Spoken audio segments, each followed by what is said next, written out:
Sabi niya kanina, ibalik ang pera ng PhilHealth. So ngayon, inaamin mo na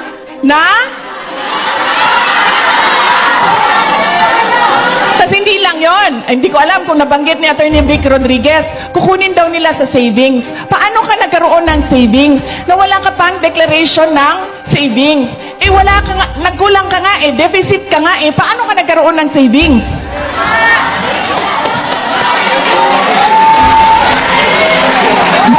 Non-stop ang pambubutol at sobrang kapal ng muka na parang hindi na nahihiya na binubutol yung mga Pilipino.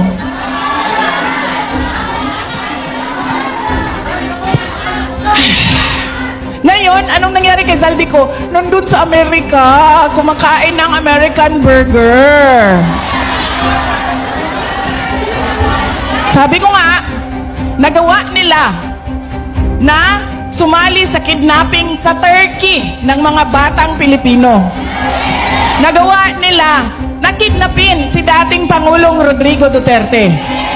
Hindi nila magawang kunin at kidnapin si Zaldico pabalik ng Pilipinas. Ano lang nagawa nila? I-cancel ang travel authority. Hanggang dun lang. Tama ba yun? Bilyon-bilyon ang kailangan ko sagutin, tapos ang gagawin mo lang i-cancel ang travel authority? Diba? Napakadali nun. I-cancel mo. Di aalis akong congressman. Nandito pa rin ako. Oo.